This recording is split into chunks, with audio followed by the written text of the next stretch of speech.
그 최근에 그런 게 있었죠. 그 페이스북에서 그 난민들을 모집한다는 그 공고가 많이 올라왔었죠. 그 외국인들 사이에. 그래가지고 한국에 가는데 그 난민 그 공고라고 하지만 그 내용적으로 보면요, 취업 공고입니다.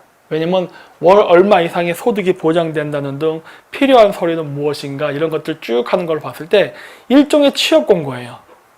근데 이 취업 공고는 굉장히 그 큰 문제입니다. 왜 그러냐면은 많은 사람들이 지금 우리나라 쪽 우파 매체에서도 주로 관심을 갖는 게 무슬림, 그러니까 이슬람 종교, 그 다음에 외국인 범죄 이쪽에만 초점을 맞추고 있는데요. 아니 저는 좀 다른 관점에서 봐요. 왜냐면은 이게 근본적으로 어떠한 사회적 문제를 장차 일으킬 것인가에 더 관심을 갖는 건데 여기서 그 취업에 관련된 거를 이야기하면서 난민들 모집하는 거는 앞으로 그 사람들이 우리나라에 들어왔을 때 F4 비자, 그 취업 비자죠. 그거를 받게 된다는 게 보이기 때문에 그래요. 그 취업 비자 받으면 어떻게 되죠? 외국인 3년 이상 거주하게 되면 참정권 주어지죠. 투표권. 물론 지방선거지만은. 근데 나중에 지금 이 권력이, 이 정권이 나중에 이게 지방선거뿐만 아니라 국회의원이라든가 대통령 선거까지 외국인 투표권 확대하면 어떤 일이 발생할까요? 그런 것들을 생각하면 굉장히 위험하기 때문에 제가 이 부분에 대해서 굉장히 관심을 갖고 오늘 이야기하게 된 겁니다. 그래서 여기 보시면 그 박주민 의원이라고 나오는데 이 사람은 그 옛날 때 세월호 때에도 그 세월호 관련돼서 변호한다고 많이 활약했던 사람입니다. 근데 이 사람이 이번에 또 이야기하는 게 뭐냐면 국내 불법 체류자들을 이용을 자유롭게 하는 법안을 만들겠다고 하는 건데 이런 법안은요 다른 나라에서 하지 않는 일이에요. 그 불법 그 체류자들의 신원이 명확하게 그 확인이 안 된 상태에서 어디를 마음대로 자유롭게 다니게 합니까? 자, 예를 들어서 여러분 그 미국 같은 데 가보십시오. 미국 갈 때 여러분들 그 비자 그 다 받고 하죠? 뭐 무비자라고 한다고 하지만 실질적으로 하면 비자 받지 않습니까? 관광 비자가 됐던 다른 비자. 근데 여러분 공항 검색대에 가보십시오. 굉장히 까다롭다는 걸 알 수 있을 거예요. 여러분들 같이 확실하게 신원이 증명이 가능하고 그리고 뭐 미국의 미립국이 아니라 뭐 친지를 만나든 아니면 관광의 목적으로 가는 사람들조차도 굉장히 엄격하게 그런 거를 따진다고요. 미국같이 다민족 이민을 받는 나라도 굉장히 그런 거에 대해서는 까다롭게 심사를 합니다. 근데 우리나라는 그런 것도 제대로 돼 있지 않는 나라가 왜 불법 체류자들의 이동을 자유롭게 하는 그런 법안을 만들려 합니까? 이게 얼마나 큰 사회 문제를 일으킬지 알 수도 없으면서. 왜냐면 불법 체류자들을 갖다 난민들을 갖다가 이렇게 이동시켰다 나에게 범죄가 발생해도 그거 어떻게 확인이 되겠습니까? 왜 굉장히 위험한 짓이죠. 그런데 이런 것들을 지금 굉장히 그 우리나라 지금 좌파 정권에서는 권장을 하고 있습니다. 자, 근데 이 사람들이 우리나라에 들어와 가지고 그러면 일을 하느냐? 또 그렇지도 않은 것 같습니다. 그 난민들 보면요, 그 한 달에 얼마씩 그 주는 돈이 있어요. 그 돈을 먹는데 길들여진 사람들은요, 일을 안 합니다. 왜냐? 일 안 해도 먹고 살 길이 생기는데 왜 일을 하겠어요? 그리고 그 돈이 자기 나라에서는 꽤 큰 돈이 되기 때문에 자기가 그 난민보호소에서 밥 먹고 버틸 만큼만 그 쓰고 생활비 쓰고 남으면은 나머지 다 자기 모국에 송금하면 되거든요. 이렇기 때문에 이런 식으로 하면은 안 돼요. 근데 그러다 보니까 어떤 일이 발생하느냐? 그 힘든 일을 안 하려고 합니다. 솔직히 우리나라에서 외국인 노동자는 필요합니다. 왜냐면 3D 업종에서 한국 사람들이 일을 안 하려 하기 때문에 그건 현실적인 문제예요. 뭐 옳고 그르다, 뭐 땀을 흘리는 노동을 뭐 신성시 여긴다, 뭐 이런 거 도덕률 상관없습니다. 힘든 일 안 하려고 하는 건 현실에 당연히 일어나고 있는 현상이에요. 그러다 보면은 우리를 대신해서 외국인 노동자들이 그쪽에서 일을 해주면 고맙죠. 그러면 어떻게든 우리는 월급 줄 거 다 주고 우리가 필요한 노동력도 확보하는 거니까 어떻게 보면 그런 것들이 우리가 외국인 노동자를 받을 때 긍정적인 면이라고 할 수도 있지만 실질적으로 지금 들어오는 그 난민들이라는 외국인 노동자들을 보면요. 그런 일보다는 불법적인 일, 그리고 힘든 일 안 하려고 합니다. 그러다 보니까 어떤 일이 생깁니까? 농촌 외국인 노동자 임금 안 올려주면 옮기겠다. 이런 얘기가 나오는 거예요. 그러니까 이제 어떻게 보면은 그 외국인 노동자들을 전 세계에서도 하지도 않는 식으로 필요 이상으로 친절을 베푸니까 오히려 그게 권리가 돼가지고 우리나라에 와가지고 자기네들이 안방주의 노릇하려고 하는 이런 사태가 발생하는 거죠. 그리고 그 예멘 문제도 지금 굉장히 제주도에서 심각하다고 하는데 예멘 난민의 문제에 대해서 근데 생각해 보십시오. 가장 우리나라에서 좌파적 성향이 강한 지역은 제주도하고 전라도예요. 근데 왜 그 지역에서 그런 거에 대해서 속합니까? 근데 왜 그걸 또 찬성하는 쪽도 왜 또 그쪽 사람들이에요? 이상하지. 이런 것들이 모순이에요. 말로는 자기네들이 뭐 인권 얘기하고 뭐 사람들 받아들이겠다고 하면서 그러한 국회의원들을 찍었던 지역에서는 거기에 대해서 몸살을 앓는다는 거예요. 그럼 그 지역 국민들은 도대체 무슨 생각으로 그 사람들을 찍은 거예요? 이런 것들이 그 우리나라 국민들의 그 민도의 수준을 보여준다는 거예요. 그러니까 말로는 깨시민이라고 하지만 실질적으로는 자기 이익을 위해서 움직이는 거지 뭐 깨시민이고 나발이고 아무것도 아니라는 거예요. 그냥 이기주의자일 뿐인 거지. 그래서 이렇게 그 우리나라 배우들 정호성 씨 이런 사람들도 보면은 예멘 문제, 그 이민 문제에 대해서 굉장히 뭐 아름다운 말, 뭐 인권, 평화 이런 말만 아름답게 하지 실질적으로 거기에 대해서 자기가 몸을 던져서 희생을 하는 건 하나도 없다는 거예요. 결국 그 부담은 누구에게 넘기려고 합니까? 국민이에요. 불특정 다수의 국민. 그러니까 자기네들이 인기를 얻기 위해서 인기 영합적인 일을 할 때에는 말만 아름다운 말을 하고 결국 책임은 공동 책임으로 해가지고 모든 사람에게 부담을 떠안기는 그런 아주 그 몰상식한 일들을 하고 있죠. 그리고 최근에 있었던 이 뉴스 있었죠. 67만 원짜리 지갑이 든 그 현금이 든 지갑을 그 돌려준 그 예멘 난민이 있었다. 이런 기사가 지금 암시하는 건 뭐 이거 한겨레 신문이거든요. 이런 기사가 보여주고자 하는 뉘앙스라는 게 있어요. 그 뉘앙스는 뭐예요? 예멘 난민 괜찮다예요. 그러니까 난민들 1년 동안 보호소에 집어넣었다가 이동의 자유 주고 이 사람들 받아들이자. 이런 거 지금 이야기하려고 지금 이렇게 그 난민에 대해서 뭔가 아름다운 미담 이런 식으로 자꾸 얘기하려고 하는 거예요. 근데 여러분 난민은 대한민국 국민이 아닙니다. 그러면 우리는 누구를 봐야 됩니까? 대한민국은 누구를 위한 나라예요? 난민을 위한 나라가 아니라 대한민국 국민을 위한 나라죠. 그럼 국민들은 어떻게 생각하는 거예요? 그게 이 청와대 청원이에요. 청와대 청원에 보면은 이런 식으로 그 난민 문제에 대해서 반대하는 사람들의 그 글이 어마어마하게 올라왔죠. 몇십만 명이 넘죠. 50만 명이 넘고 막 그랬어요. 그런데 청와대에 대해서는 이런 것에 대해서 입을 싹 닫고 얘기를 안 하죠.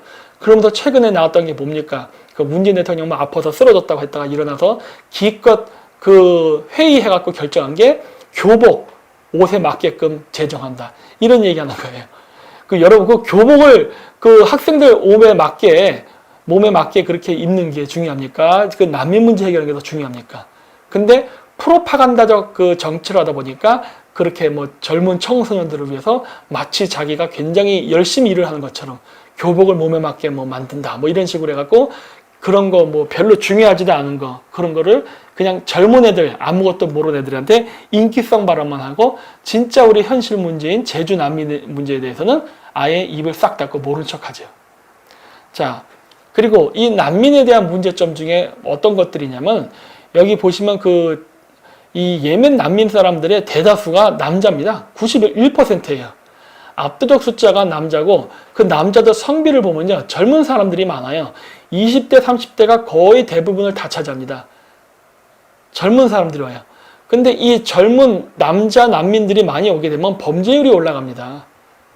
이게 그 항상 그렇지만은 그 꼭 난민이 아니라도 마찬가지예요. 전 세계적으로 일어나는 주요 범죄들을 보면요. 주로 남자들이 많이 일으켜요.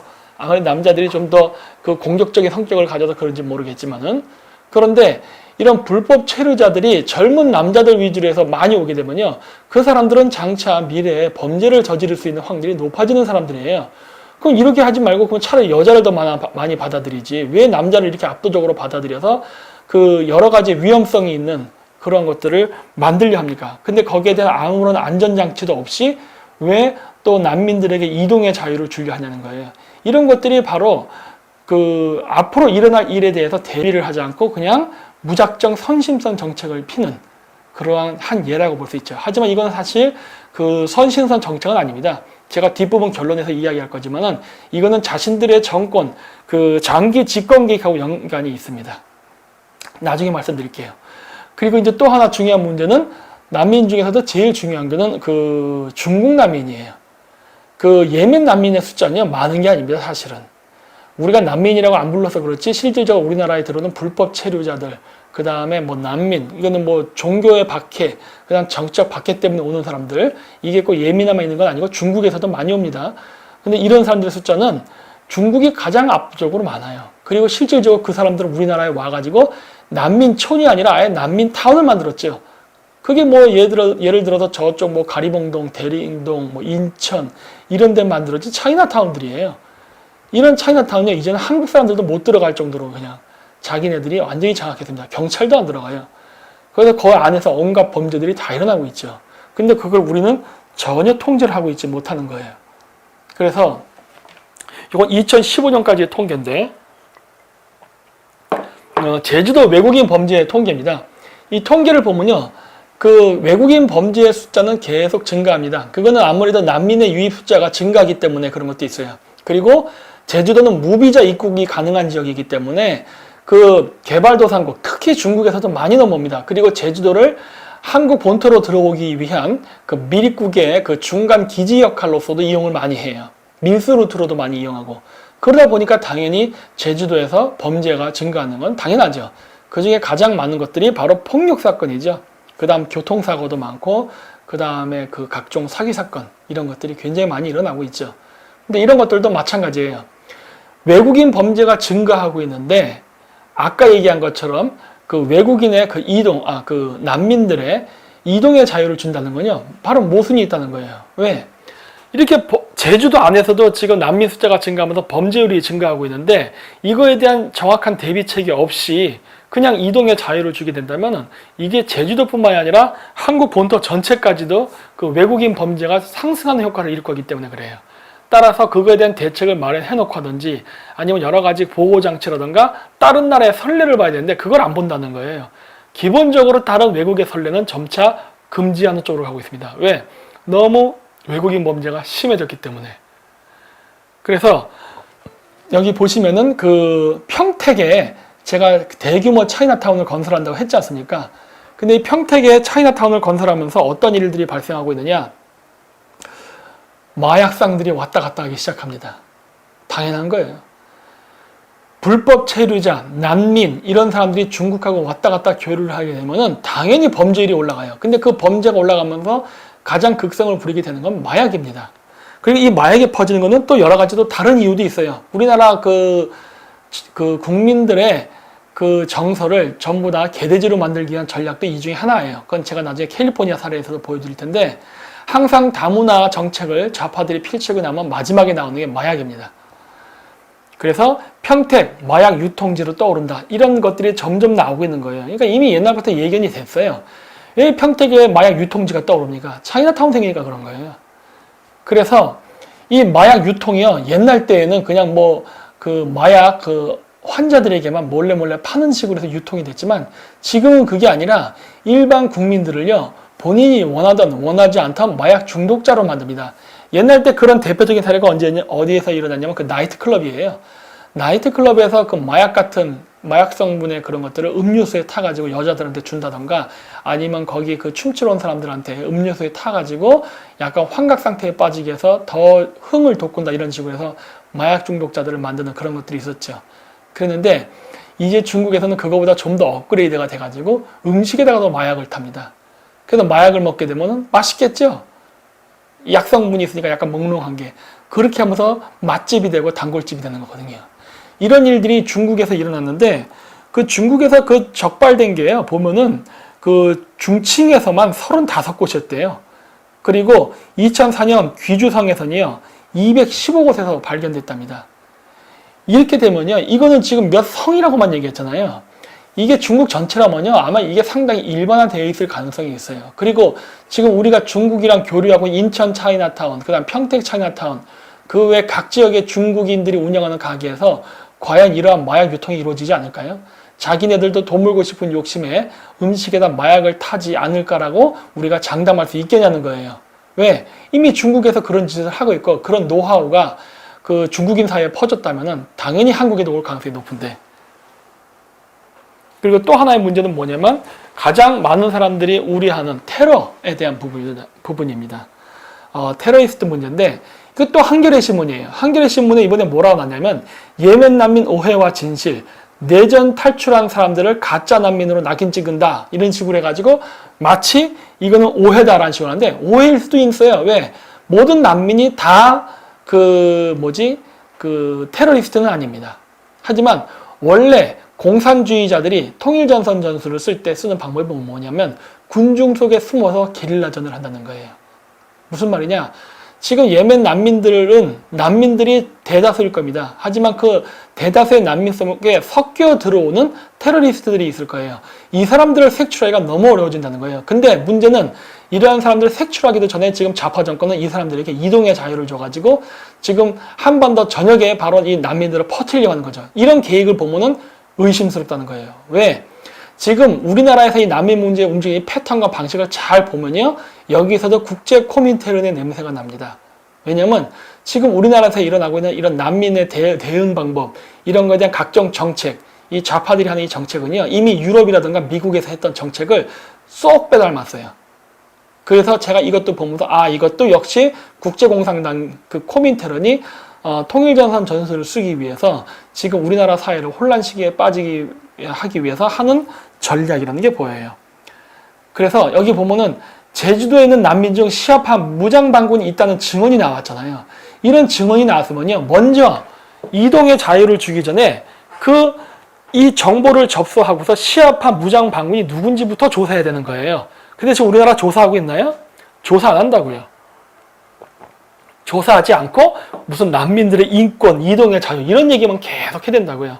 그리고 또 그러면서 나왔던 게 뭐냐면 이건 유럽인데, 유럽에서 그 해안가에 그 난민들을 받아주지 않아갖고 배가 가라앉으면서 이렇게 어린아이 3명이 죽어서 떠내려왔다, 이런 그 신문이 나는데, 이것도 굉장히 의심스러운 사진이에요. 왜냐면 한 군데에 애가 3명이나 물에 빠져서 죽어서 시체가 떠내려올 확률이 얼마나 될 것 같습니까? 이 시체 중에 할아버지도 있어야 되고요, 남자도 있어야 되고, 뭐 여자도 있고, 뭐 이렇게 다양한 시체가 떠내려오면 이해가 돼요. 근데 까나나의 3명이 떠내려온다? 이거 여론조작이에요. 이렇게 되면은 의도적으로 이런 걸 보이는 거죠. 이런 경우가 예전에 그 이스라엘 팔레스타인 전쟁에서도 많이 쓰여요. 팔레스타인 사람들이 애기들 이용해갖고, 애기들 시체 이런 거 이용해갖고 그 반이스라엘 그 여론조작하는데 많이 써먹죠. 똑같아요. 이것도 보면은.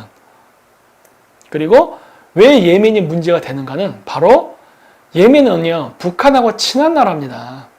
예멘에는 뭐라고 해야 될까, 아라비아판 주사파 공산주의자들도 많고, 그 다음에 그 예멘에는 북한으로부터 파견된 그 테러를 가르치기 위한 그 북한 간부들도 와 있고, 그리고 북한제 무기도 사고 그런 여러 교류를 하고 있는 나라예요. 그렇기 때문에 그런 나라에서 예멘이 우리나라로 온다는 건요, 그 친북적 성향의 예멘 사람들이 우리나라에 들어오게 되면요, 우리나라에서 소위 뭐 난민의 인권 이런 거 얘기한 척하면서 공산주의 활동하기가 되게 편해집니다. 자, 그거를 증명할 수 있는 게 뭐냐? 이게 좌판 사람이 쓴 거예요. 한겨레 신문 옛날 편집장인가 그 사람이 쓴 건데, 논설위원이죠. 이원섭 씨가 쓴 사람 쓴 건데, 햇볕 정책을 위한 변론이라는 책이 있습니다. 여기에 보면 아주 흥미로운 대목이 나와요. 제가 한번 읽어볼게요. 이게 문재인 정권하고 되게 닮아 있어서 그런 건데, 여기 뭐라고 써 있느냐? 한미 관계의 질적 변화도 주목할 만하다. 김대중 대통령은 부시 대통령이 대북 강경책을 굳히기 전에 그를 설득할 목적으로 서둘러 워싱턴에 달려갔으나 부시를 설득하기는커녕 노골적으로 무시를 당하는 수모를 겪었다. 문재인 대통령 보는 것 같지 않습니까? 그리고 또 부시 대통령이 김대중 대통령을 무시하고 햇볕 정책을 뒤흔든 배경에는 오타입니다. 북한에 대한 그의 뿌리 깊은 불신이 자리 잡고 있었지만 한국 내 정치 상황도 그의 태도에 영향을 미쳤다. 부시 정부는 일관되게 대북 포용 정책을 펴면서 미국이 추진하는 미사일 방어 체제에는 반대하는 김대중 정부와 골치 아프게 정책을 조율하느니 다음 정권과 공조하는 데 더 비중을 두려 했던 것으로 보입니다. 여기서도 보십시오. 문재인 대통령이 지금 사드 반대하고 있죠? 똑같은 상황이 김대중 정권 때도 있었다는 거예요. 그때도 그 미사일 방어 체계 MD를 설치하려고 할 때 김대중이 반대했다고 합니다. 똑같았어요. 미국은 대북 강경책을 주장하던 한나라당 이회창 후보가 다음 대통령에 무단히 당선될 것으로 보고 있었다. 이회창 후보는 북한을 불신했고 북한의 변화 가능성에 대해 회의감을 갖고 있었다. 게다가 엄격한 상호주의를 주장하고 북한에 대해 투명한 검증을 요구하는 등 부시 정부와 거의 같은 수준의 대북 강경 노선을 피력했다. 이회창 한나라당 총재가 미국을 방문했을 때 딕 체니 부통령을 비롯해 콜린 파월 국무장관, 리처드 아미티지 국무부 부장관, 폴 포위츠 국방부 부장관, 곤돌리자 한반도 관련 핵심 인사들이 모두 나서서 그를 만나주었다. 그래서 중요한 건 뭐예요? 미국의 고위관리는 라이스 백악관 안보보좌관 등 부시 행정부의 다른 나라의 야당 인사를 만나지 않았던 관례를 깬 것이니 여간 환대한 게 아니다. 자, 보십시오. 제가 왜 반중 친미를 해야 된다고 강조했는지. 이미 김대중 정권 때도요, 지금 문재인 정권이 만들고 있는 똑같은 문제가 그때도 발생했었어요. 그때도 사드 배치 문제로 싸웠고, 그거 갖고 서로 이견이 있었어요. 그때 당시에 미국은 그래서 누구를 택하느냐? 그냥 김대중 정권을 설득하는 걸 포기합니다. 즉, 문재인 정권 설득하는 거를 포기하고, 그 다음 뭘 생각했어요? 다음번 대선 후보자를 생각했어요. 그래서 자기랑 코드가 맞는 인사를 대통령을 만들어서 서로 좋은 관계를 유지하면서 대북 제재를 하자. 이게 미국의 기본 어떤 정책이었다는 거예요. 그렇기 때문에 지금 미국이 하고자 하는 대외 정책에 대해서 입맛에 맞는 정책을 말하는 사람이 차기 우리나라의 그 우파의 대통령 후보가 됐을 때, 그 대통령이 되면은 미국하고 아주 좋은 관계를 유지하면서 우리나라 경제 발전이라든가 대북 안보에 대해서 아주 긴밀하고 빠른 공조가 가능할 것이라는 거예요. 이게 이미 과거 이 좌파애들이 쓴 글에서도 나온다는 거예요. 그래서 그 다음 페이지는요, 제가 그냥 화면상으로만 보여드리고 읽진 않겠습니다. 시간 관계상. 여러분들이 직접 읽어보십시오. 노란색 부분만 위주로 읽으시면 돼요. 자, 그리고 또 아까 제가 얘기했었죠? 그 무기, UN, 예멘 후티 반군 북한 미사일 기술로 사우디 공격 나오지 않습니까? 예멘이라는 나라는요, 북한으로부터 미사일을 받아서 사우디아라비아를 공격했어요. 자, 보십시오. 중동에서 친북적인 나라, 그리고 북한의 미사일 개발을 돕는 나라는 이란, 그 다음에 시리아뿐만이 아닙니다. 예멘도 포함되어 있어요. 그리고 예멘 난민 중에 시아파 이슬람 무장단체가 있을 것 같다는 이야기를 했죠. 이거 되게 중요한 얘기입니다. 왜 그러느냐? 시아파 무슬림은요, 거의 대부분이 이란에 있습니다. 그 외 나머지가 이라크 지역, 그 다음에 연결돼서 시리아, 레바논에도 조금씩 있어요. 이집트에도 조금씩 있는데 주로 수니파 이슬람은 반드시라고 할 수는 없지만은 전체적으로 봤을 때 대략적으로 수니파 계열의 무슬림들은 미국하고 좋은 관계를 갖고 있습니다. 그리고 이 수니파 이슬람은 이란이랑 경쟁적 관계에 있어요. 이란이 바로 시아파 무슬림이거든요. 그래서 수니파 이슬람과 시아파 이슬람은 서로 내부적으로도 갈등 관계에 있는데, 수니파는 친서방 쪽에 더 가깝고, 주로 압도적이라는 건 절대 아니에요. 그리고 시아파 이슬람은 반서방적 성향을 갖고 있습니다. 그래서 시아파 무슬림들은 주로 러시아, 중국하고 좋은 관계를 유지해요. 근데 지금 예멘에서 지금 전쟁을 하고 있는 후티 반군이라고 나오죠. 이 후티 반군이 시아파 이슬람입니다. 그래서 지금 우리나라에 들어오고 있는 이 예멘 난민 중에 시아파 테러리스트라는 소리는 바로 후티 반군을 얘기하는 거예요. 이 후티 반군, 이 사람들의 특징이 뭐냐면 반미예요. 반미 친중입니다. 우리나라 정권이랑 똑같은 게, 우리나라 좌파 정권이랑 같은 정치 색깔을 갖고 세계관을 가져요. 반미 친중이에요. 그렇기 때문에 지금 우리나라 좌파 사람들이 이 예멘 난민들을 적극적으로 받아들이려고 하는 거예요. 왜? 자기와 공조할 수 있는 국제 코민텔은, 즉 예멘계 공산주의자들과 연계하려고 하는 거예요. 왜? 예멘은 북한으로부터 무기도 사고 여러 가지 거래를 하거든요. 그리고 또 뭐 하느냐? 예멘 반군 북한제 무기 사용, 그래서 안보리 전문가 패널 지정, 이런 것들 같은 기사예요. 비슷한 얘기인데 이런 식으로 북한이랑 무기 거래한다고요. 자, 그렇다면 여기서 중요한 게 있습니다. 예멘 사람들이 북한으로부터 무기를 사려면 돈이 필요해요. 그렇죠? 근데 예멘은 석유가 나는 나라가 아닙니다. 그리고 지금 전쟁이 났고 온갖 혼란이 있기 때문에 돈이 그렇게 많은 나라도 아니에요. 그렇다면은 그 예멘에 지금 후티 반군들, 이 후티 반군들, 즉 시아파 무슬림들은 어떻게 돈을 벌어서 지금 예멘에서 공산주의 혁명을 완수할 수 있을까요? 공산주의 혁명을 완수하려면 돈이 필요합니다. 그렇죠? 예멘에서는 돈을 조달할 방법이 없어요. 그럼 얘네들이 어떻게 돈을 조달할까요? 그게 바로 이겁니다. 여기 그 조선일보에 나온 건데, 한국 중국차가 시리아 난민밥 먹여주네. 이게 무슨 얘기냐면요, 지금 우리나라로 지금 들어온 아랍계 난민들, 이 시아파 난민들도 이거 시아파 무슬림이에요. 얘네들 반미 친중하는 애들입니다. 좌파들이랑 똑같은 얘기하는 애들. 이런 애들을 지금 좌파 정권이 우리나라에 적극적으로 받아주는 거예요. 왜 그러면은 중동에서 시리아하고 예멘의 난민을 받아줄까 하는 거예요. 그 이유는 제가 이미 얘기했죠. 시리아와 예멘은 북한이랑 무기 거래를 하는 나라다. 그리고 바로 그 시리아와 예멘의 이러한 난민들은 바로 반미 친중 노선을 가지고 지금 시리아의 그 다음에 예멘의 그 친미적 성향의 사람들을 때려잡고 공산주의 혁명을 하기 위해서 전쟁을 하는 애들이거든요. 그러기 위해서 돈이 필요하고, 그래서 그 돈을 벌기 위한 수단으로서 우리나라에 난민 신청하고 들어와서 일을 해서 돈을 벌고, 그러면서 마치 민주노총처럼 번 수익의 일부를 브로커한테 줍니다. 그 브로커가 누구예요? 예멘과 시리아의 그 테러리스트 집단들이거든요. 걔들한테 돈을 줘요. 그럼 그 돈 갖고 뭐 하죠? 북한chế 무기를 사죠. 그럼 북한은 그 돈 벌어서 뭐 하죠? 핵 개발하죠. 이런 루트를 만드는 거예요. 근데 이런 거에 중고 자동차가 많이 들어갑니다. 왜 중고차를 많이 쓰느냐? 여러분 마약 거래할 때도 자동차 밑에다가 그 엔진 같은 거 속에다가 마약 집어넣는 거 아시죠? 남미 애들이 많이 썼던 수법이에요. 평택항에 마약 중심지 떠오른다. 이런 얘기 왜 나와요? 좌파들이 하는 국제 코미테로는 무엇입니까?